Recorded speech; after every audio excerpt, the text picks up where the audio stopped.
도망한 자가 와서 히브리 사람 아브람에게 알리니 그때 아브람이 아모리 족속 마므레의 상수리 숲을 근처에 거주하였더라. 마므레는 에스골의 형제요 또 아넬의 형제라.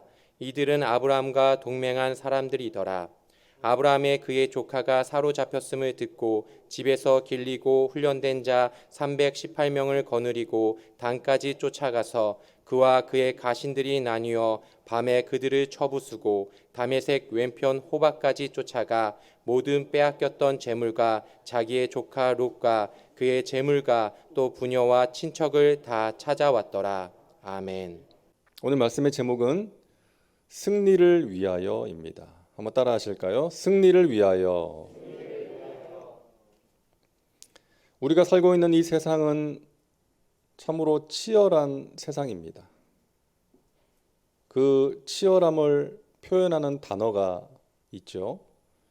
전쟁이라는 단어입니다. 우리 자녀들 입시 전쟁, 또 취업 전쟁, 또 경찰들은 범죄와의 전쟁, 또 각 나라의 이익을 위한 외교 전쟁도 지금 치열하게 진행 중에 있습니다. 여러분, 영적인 세계에도 전쟁이 있다는 것 아시죠? 에베소서 6장 12절입니다. 우리의 씨름은 혈과 육을 상대하는 것이 아니요 통치자들과 권세들과 이 어둠의 세상 주관자들과 하늘에 있는 악의 영들을 상대함이라. 베드로전서 5장 8절과 9절입니다. 근신하라 깨어라 너희 대적 마귀가 우는 사자와 같이 두루다니며 삼킬 자를 찾나니 너희는 믿음을 굳건하게 하여 그를 대적하라. 마귀와의 영적인 전쟁이 지금 치열하게 진행 중이라는 것입니다. 그래서 믿음을 굳건하게 하여 그를 대적하라 말씀하십니다. 자, 오늘 본문 창세기 14장에는 성경에서 처음으로 전쟁이 등장합니다. 전쟁하는 장면이 나옵니다. 소돔과 고모라 지역의 그 주변에 있던 부족 국가 9개의 부족 국가가 5대 4로 나뉘어져서 전쟁을 합니다. 그런데 소돔과 고모라의 왕들이 그 전쟁에서 패하면서 그 지역에 살고 있었던 아브라함의 조카 롯이 끌려갑니다. 붙잡혀갑니다. 이 소식을 듣고 아브라함은 자신의 집에서 훈련시킨 군사 318명을 데리고 쫓아가서 목숨을 걸고 싸워서 조카 롯과 빼앗겼던 재물을 다시금 찾아옵니다. 자, 오늘 말씀을 통해서 우리가 살아가면서 만나는 이런저런 전쟁에서, 특히 영적인 전쟁에서 우리가 승리하기 위해서 필요한 것이 무엇인지를 알 수가 있습니다. 그 내용들을 이 시간 함께 살펴보고자 합니다. 영적인 전쟁에서 승리하기 위해서 우리가 기억해야 될 것 첫 번째는 아군끼리 싸워서는 안 되겠다는 것입니다. 한번 따라 하시겠어요? 아군끼리 싸우지 말자. 자, 우리가 지난주 이 시간에 아브라함과 롯의 갈등에 대해서 말씀을 나눴잖아요. 아브라함과 롯이 많은 재산을 가지게 되어서 가축들을 키울 땅이 부족해서 목자들 간에 다툼이 생겼습니다. 그러자 아브라함이 조카에게 제안을 하죠. 너가 먼저 선택해라. 우리 더 이상 싸우지 말고 이제 떨어지자. 너가 먼저 선택해라. 그러니까 조카 롯이 자기가 좋아 보이는 동쪽 땅을 선택해서 그곳으로 떠나버렸어요. 소돔에 거주하게 되었습니다. 자, 삼촌이 싸우지 말자. 너가 먼저 선택해라. 그러면 조카가 아니에요, 삼촌. 삼촌이 먼저 선택하셔야죠. 이래야 될 텐데 삼촌이 선택하라 그러니까 뭐 기다렸다는 듯이 자기가 보기에 좋은 땅으로 먼저 가버린 거예요. 여러분, 좀 얄미운 행동 아니겠어요? 이 롯은 미성숙한 사람이었던 것입니다. 그랬던 롯이 전쟁 포로로 잡혀간 거예요. 하지만 아브라함은 그 소식을 듣자마자 조금도 지체하지 않고 쫓아갑니다. 그리고 목숨을 걸고 싸워서 롯을 구해옵니다. 자, 여러분, 롯이 미운 짓을 하긴 했지만 적군은 아닌 거예요. 아군이에요. 그죠? 아군끼리는 싸우면 안 되는 것입니다. 아군끼리 싸우고 다투면 누가 좋아해요? 적군이 좋아하는 거예요. 마귀가 좋아하는 것입니다. 여러분, 만약에 교회 안에 다툼이 일어난다. 믿는 자들끼리 다투고 미워하고 갈라진다. 누가 좋아하는 거예요? 마귀가 좋아하는 것입니다. 적군이 좋아하는 거예요. 여러분, 아군이 힘들게 할 때가 있어요. 믿는 자들이 힘들게 할 때가 있어요. 저 같은 목사를 힘들게 하는 사람은 주로 믿는 사람들이에요. 불신자들이 아니죠.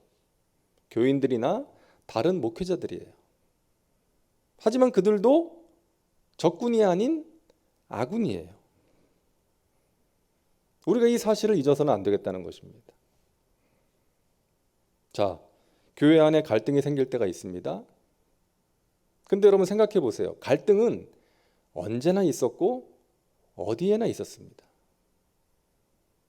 예수님의 제자들에게도 갈등이 있었잖아요. 누가 더 크냐? 그러면서 예수님이 장차 이제 왕의 자리에 앉으시면 저희를 예수님의 좌우편에 앉게 해주세요. 그러면서 뭐 인사청탁도 하고요. 그러니까 제자들이 또 미워하고요. 갈등이 있었어요. 예수님과 함께했던 제자들 가운데에도 갈등이 있었어요. 미움이 존재했어요. 바울이 세운 교회에도 마찬가지였어요. 파가 갈라져 가지고 뭐 바울파, 뭐 게바파, 아볼로파 그러면서 갈라졌어요. 그 소식을 듣고 바울이 안타까워했잖아요.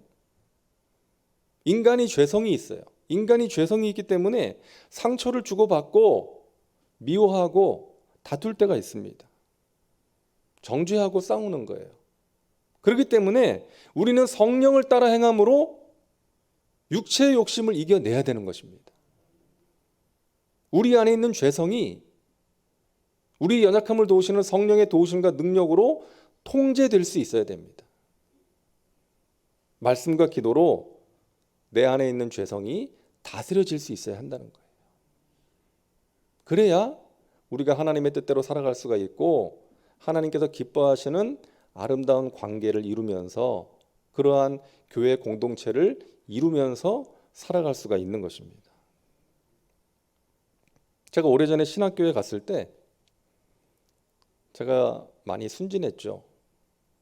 신학생들은 다 천사들인 줄 알았어요. 왜? 목회자가 되겠다고 온 사람들이니까, 하나님이 특별히 선택해서 불러 모은 사람들이니까 다 천사들 같을 줄 알았는데 아니더라고요.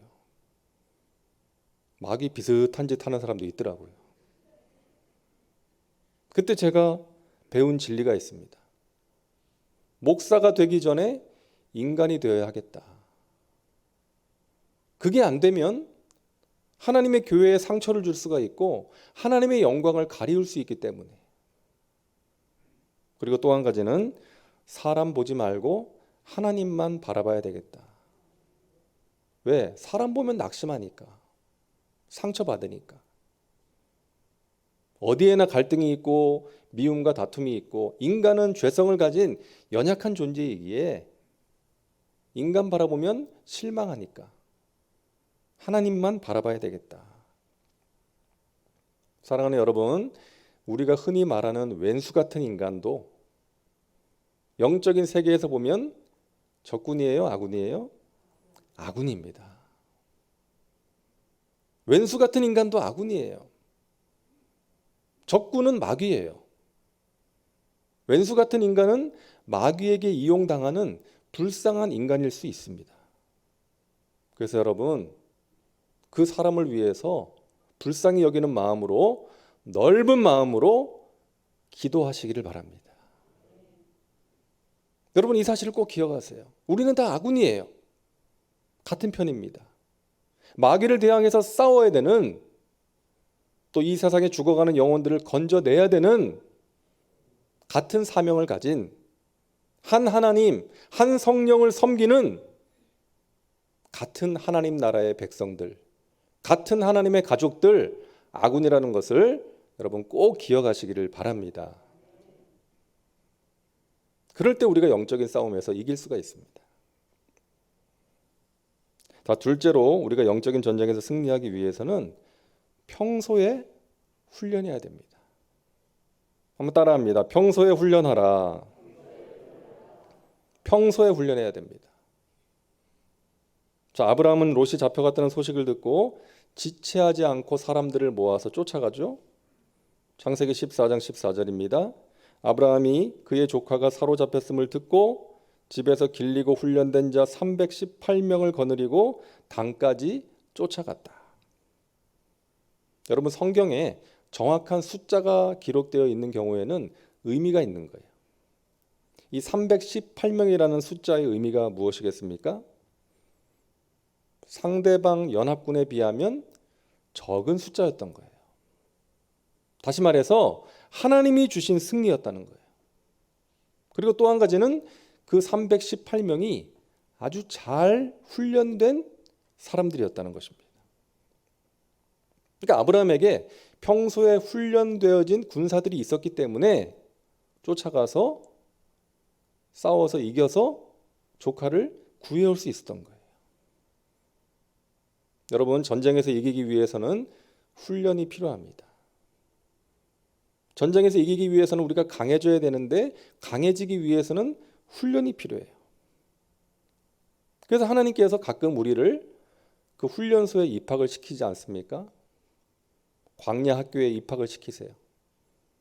우리가 지원한 적도 없는데 그냥 하나님이 알아서 입학을 시키시더라고요.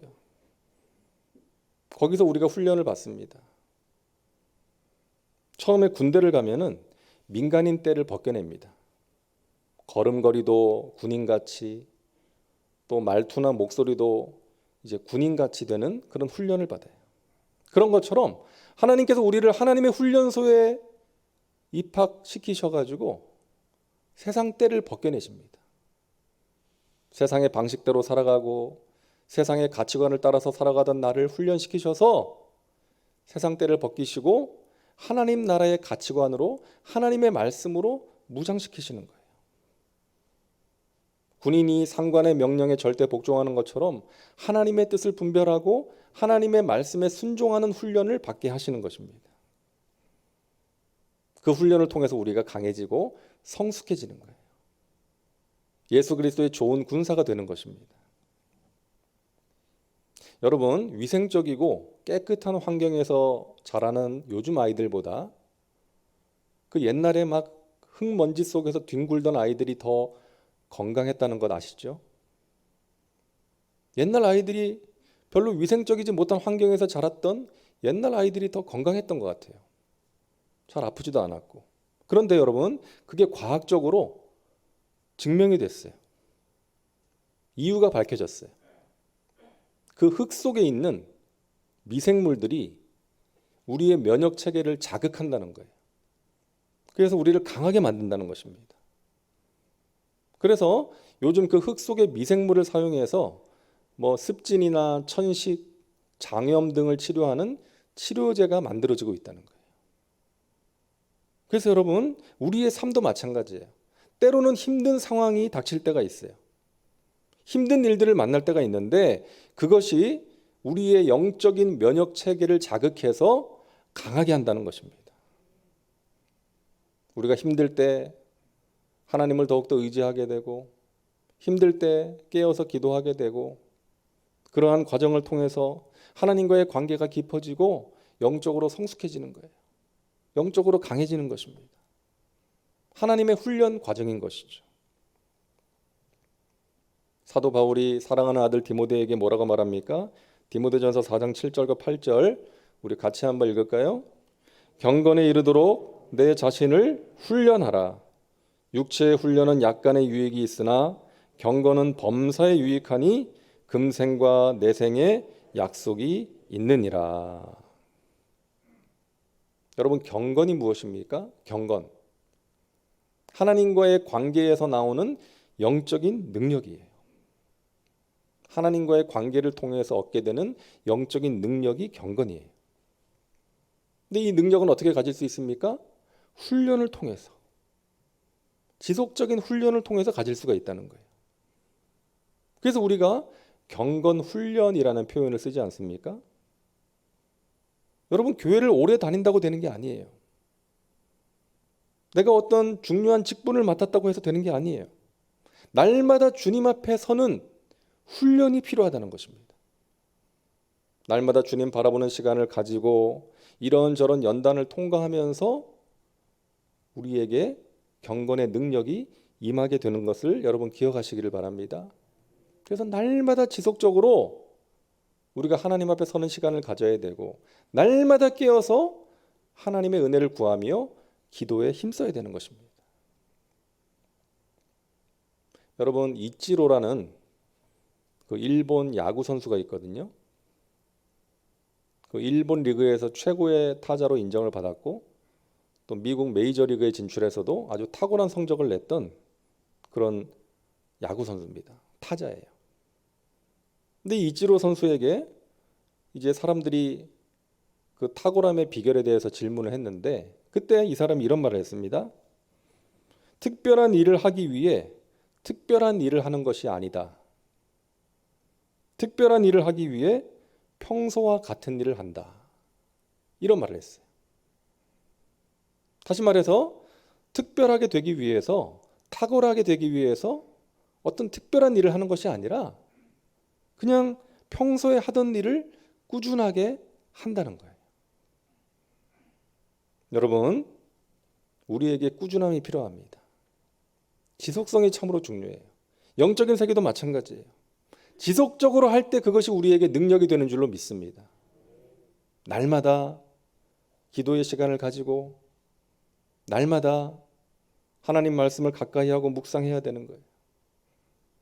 여러분, 코로나19로 영적으로 느슨해지기가 쉬운데, 이러한 때에 여러분 지속적으로 여러분의 기도 생활이 끊어지지 않고, 또 하나님의 말씀을 가까이 하는 그 여러분의 중심과 습관이 중단되지 않고 계속될 수 있기를 주님의 이름으로 축복합니다.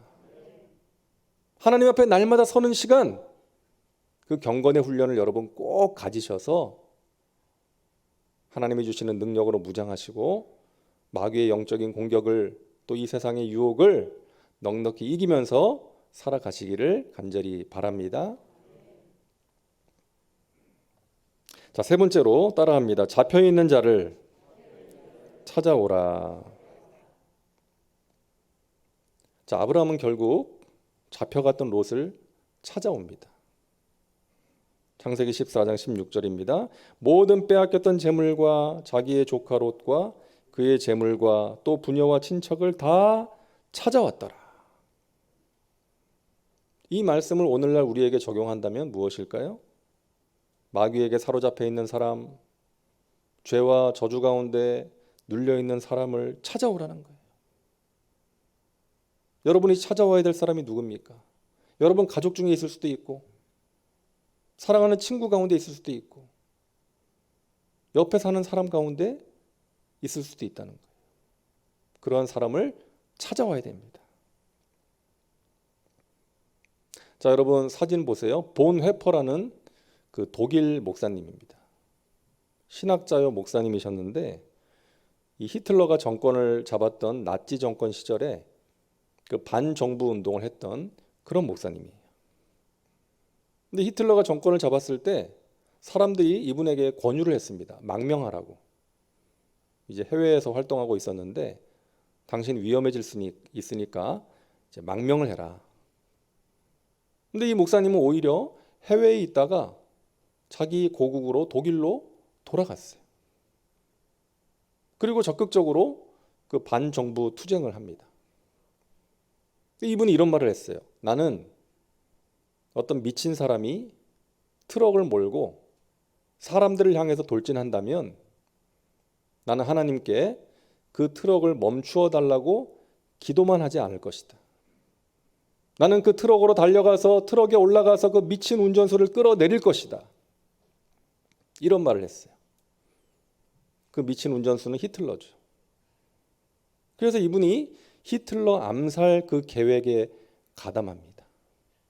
그런데 그 계획이 탄로가 나가지고 결국 붙잡혀가지고 감옥 생활을 하다가 이제 세상을 떠나게 되었는데, 이분이 그 감옥 안에서 쓴 옥중 서신이 그 책으로 나왔는데, 그 옥중 서신에 이런 내용이 있더라고요. 나는 히틀러를 미워하기만 했지 그 영혼을 위해 진심으로 기도한 적이 없었다는 것을 깨닫고 회개했다. 그 히틀러를 미워하기만 했지, 제거하려고만 했지, 그 영혼을 위해서 불쌍히 여기는 마음으로 기도한 적이 없다는 것을 깨달았다는 거예요. 사랑하는 여러분, 미운 사람 마음껏 미워하는 것이 하나님의 뜻이 아닙니다. 그것은 우리의 감정대로 살아가는 것이죠. 우리를 향하신 하나님의 뜻은 그 영혼을 위해서 기도하는 것인 줄로 믿습니다. 그 영혼을 불쌍히 여기는 마음으로 기도하는 것이 우리를 향하신 하나님의 뜻이라는 것입니다. 제가 터키 이스탄불에 있을 때 어느 집사님 한 분이 이제 주재원으로 근무를 하다가 이제 한국으로 이제 돌아가게 됐는데, 그분이 저한테 이제 떠나기 전에 그런 이야기를 하더라고요. 목사님, 저는 여기서 밥값을 했습니다. 그래서 무슨 말인가 들어봤더니요, 밥값을 했다는 거예요, 자기가. 근데 처음에 이제 주재원으로 와가지고 이분이 전자저울 그 카스라는 회사에 이제 터키 법인장으로 있었는데, 이제 이곳에 와서 정말 나도 하나님께서 이곳에 나를 보내신 이유가 있을 텐데, 이 터키라는 땅에서 정말 천하보다 귀한 한 영혼을 하나님께 정말 인도해야 되겠다, 이제 그런 마음을 가지고 기도를 했다는 거예요. 근데 누구를 위해서 이제 복음을 전하고 기도를 해야 될까 생각하고 있는데, 그 자기 회사에 그 현지인 매니저가 있었는데, 터키 사람, 그 사람이 자기를 이렇게 힘들게 하더라는 거예요. 뭐 말도 잘 안 듣고 자기를 무시하는 것 같고, 그래서 참 기분이 안 좋았는데, 어느 날 기도하는데 하나님이 그 사람이 너의 전도 대상자다, 너가 전도해야 될 사람이다, 그런 감동을 주시더라는 거예요. 근데 참 받아들이기가 싫었지만 하나님이 주신 강력한 감동에 순종해서 그 마음에 안 들었지만 그 현지인 매니저를 위해서 날마다 기도하기를 시작했대요. 이제 그러다 보니까 그 사람과의 관계도 좋아지고 그 사람을 향한 자신의 마음이 달라지는 것을 느끼고, 그래서 어떻게든 친절하게 대해주면서 이제 하나님에 대해서, 예수님에 대해서 이제 이야기를 한 거예요. 그래서 결국 2년 만에 지지난주에 제가 그 사람을 현지인 교회로 인도했습니다. 저는 밥값을 했습니다, 목사님. 그런 얘기였습니다. 사랑하는 여러분, 여러분이 찾아와야 될 사람이 여러분 주위에 있다는 것입니다. 여러분이 건져내어 살려서 하나님께 드려야 될 영혼이 여러분 주위에 있다는 것입니다. 여러분 찾아오시기를 바랍니다. 쉬운 일이 아니죠. 아브라함도 가서 싸워서 찾아왔습니다. 쉬운 일이 아니지만 너무나도 귀한 일이에요. 생명을 살리는 일입니다. 혹시 여러분 주위에 믿음에서 떠난 사람이 있다면, 교회를 멀리하는 사람이 있다면, 마음의 상처를 받고 주님을 떠난 사람이 있다면, 여러분 그 사람을 불쌍히 여기시고 기도하심으로 꼭 찾아올 수 있기를 주님의 이름으로 축원합니다. 마지막 네 번째로, 승리는 하나님의 은혜임을 고백하시기 바랍니다. 따라합니다. 승리는 하나님의 은혜임을 고백하라.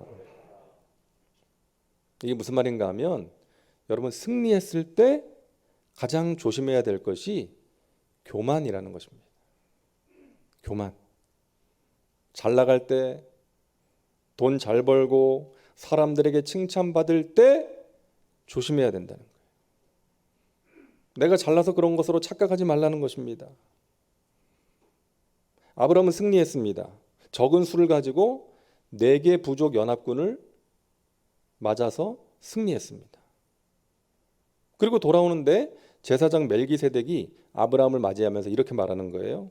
창세기 14장 20절입니다. 너희 대적을 내 손에 붙이신 지극히 높으신 하나님을 찬송할지로다. 아마 이 말을 듣고 아브라함은 생각했을 거예요. 그래, 맞아.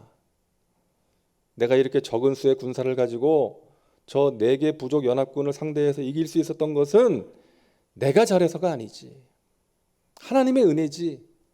하나님이 주신 승리지. 그리고 나서 얻은 것의 10분의 1을 바칩니다. 내가 얻은 것, 내가 잘나서 얻은 것이 아닙니다. 하나님이 승리를 주셨기 때문입니다. 이 모든 것이 하나님의 것입니다. 감사합니다. 찬양합니다 하면서 하나님께 바쳤던 거예요. 여러분, 내가 잘해서, 내가 똑똑해서, 내가 수완이 좋아서 승리하는 것이 아니라는 것 여러분 꼭 기억하시기를 바랍니다. 우리는 연약합니다. 부족합니다. 실수가 많습니다. 자주 넘어집니다. 자주 상처를 주고받습니다. 하나님이 날마다 순간마다 도와주시지 않으면 우리는 언제 어떻게 될지 모르는 그런 연약한 존재예요. 그래서 우리는 날마다 겸손해야 되겠습니다. 날마다 우리 힘이 되시는 하나님을 의지해야 되겠습니다. 하나님 바라보고 기도해야 되겠습니다. 그리고 일을 행하시고 성취하시는 하나님께 영광 올려드리면서 하나님이 하셨습니다. 하나님이 이렇게 해주셨습니다. 지금까지 지내온 것 주님의 크신 은혜입니다. 이렇게 고백할 수 있어야 되겠습니다. 프랑스의 철학자 루이 알투시르라는 분이 이런 말을 했습니다. 만년설 가득한 히말라야의 높은 산에 살고 있는 토끼가 가장 조심해야 할 것은 동상에 걸리지 않는 것이 아니라 평지에서 살아가는 코끼리보다 자기가 더 크다고 착각하지 않는 것이다. 이런 말을 했어요. 히말라야에 살고 있는 높은 산에 살고 있는 토끼가 조심해야 될 것은 저 밑에 있는 코끼리가 작아 보이잖아요. 그러니까 자기가 코끼리보다 더 크다고 착각하지 않는 것이다. 여러분, 우리가 높은 자리에 올라갈 때 조심해야 돼요. 밑에 있는 존재를 깔볼 수 있어요. 내가 더 크다라고 착각할 수 있다는 거예요. 여러분, 항상 겸손하시길 바랍니다. 겸손하게 낮아져서 하나님을 더욱더 의지하시고 하나님의 도우심을 구하시고, 하나님, 저는 할 수 없습니다. 하나님의 은혜 아니면 살아갈 수 없습니다. 그래서 목마른 사슴같이 하나님의 은혜를 갈망하오니 저를 불쌍히 여겨주시고 도와주시고 저의 간절한 기도에 응답하여 주시옵소서. 우리는 날마다 겸손해야 됩니다. 어느 골목길에요, 비빔밥을 아주 맛있게 잘하는 식당이 있었답니다. 비빔밥. 그래서 사람들이 줄을 서서 이제 그 식당에서 비빔밥을 먹었어요. 그러자 어떤 사람이 그 옆에다가 또 비빔밥집을 냈어요. 그러면서 이제 간판에다가 대한민국에서 제일 맛있는 집 그렇게 붙였어요. 그 집도 장사가 잘 됐어요. 그러자 그 옆에 또 하나의 비빔밥집을 누가 차렸어요.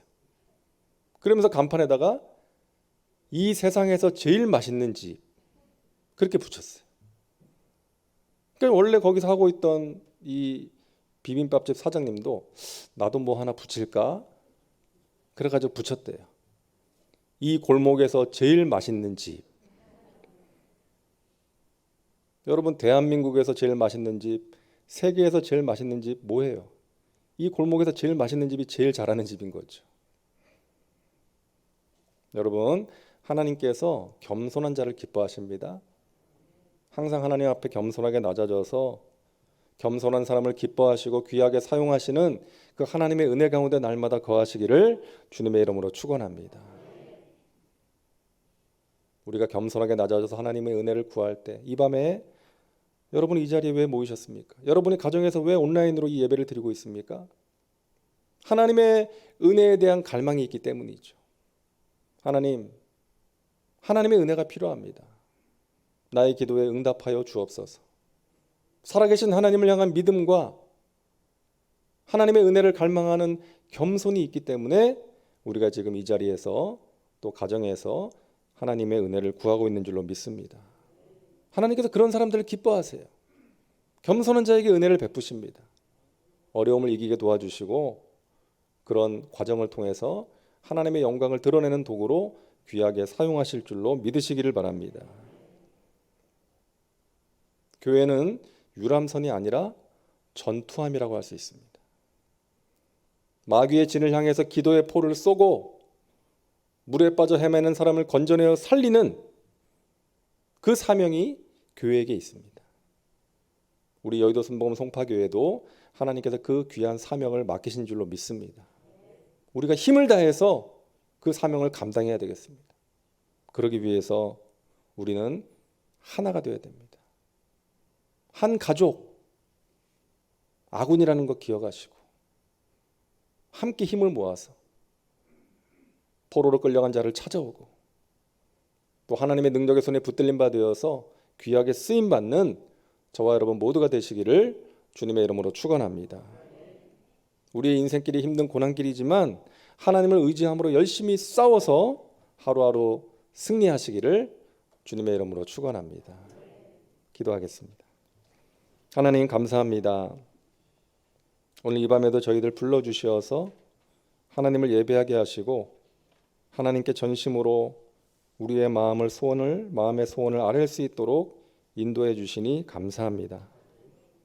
치열한 영적인 전쟁 속에서 살아가고 있습니다. 또 이 세상의 치열한 상황 속에서 우리가 살아가고 있습니다. 하나님의 도우심이 필요합니다. 하나님의 은혜가 아니면 살아갈 수 없습니다.